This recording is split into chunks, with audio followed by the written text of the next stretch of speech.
There's growing pressure tonight on Colonel Gaddafi to surrender. The whereabouts of the Libyan leader are still unknown, but the opposition has offered an amnesty and a big reward for anyone who captures or kills him. The fighting in Tripoli isn't over yet, with rebel fighters continuing to encounter pockets of pro-Gaddafi resistance. ABC correspondent Ben Knight is in the Libyan capital. The hunt for Colonel Moamar Gaddafi has intensified. While the leader himself remains in hiding, his soldiers are still fighting a tough battle in the capital, Tripoli. For the opposition, catching Colonel Gaddafi is still the ultimate goal. And not just because of the new price on his head of millions of dollars. I'll do all I can to find him, to catch him, to judge him, to put him in a cage. The rebel leadership had promised there'd be no blood retribution, but that message clearly hasn't got through to everyone. When I feel free, I see the blood of Gaddafi spraying on the grass. And then I'm free, and I can say like the German, I am a man. I am a man. Bunkers found inside Colonel Gaddafi's compound in Tripoli have confirmed the widely held belief here that he's escaped using a network of underground tunnels. But some think he is still in the city. I don't think Gaddafi's here.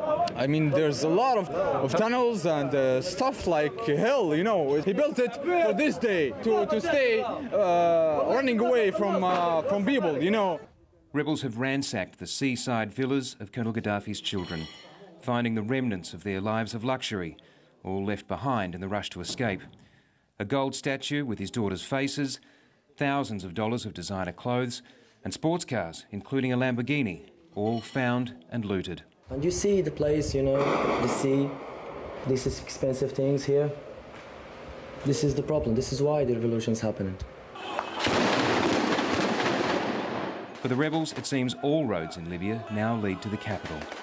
They're sending fighters to Tripoli from wherever they can, then bringing them home to be buried. Funerals like this happen a lot here, and they're expecting there'll be more, and that Moamar Gaddafi will continue to fight from neighbouring African countries. In Tripoli, the situation is tense and dangerous. On the road into the capital, 4 Italian journalists were kidnapped and their driver killed. There's no end in sight for this street battle, or indeed the civil war. Ben Knight, ABC News, Tripoli. And a short time ago, Ben Knight filed this update on the tense and unpredictable situation in central Tripoli. Well, we've just turned up at one of the rebel compounds, which is very close to the heart of the city. It's an old oil company, but it's obviously now a rebel base. It's early in the morning, and because this is the holy month of Ramadan, normally this would be a ghost town. It is today, but for a very different reason. But it's not completely. Just before dawn this morning, we were outside in our compound, and we were told very quickly to get inside and shut the doors because there was some shooting outside. It's very, very tense here, but there is some optimism today from the rebels. Whether they wake up feeling that way every morning, I don't know. But one of them has even said that he believes the fighting will be over in a couple of hours today. Ben Knight reporting there from Tripoli.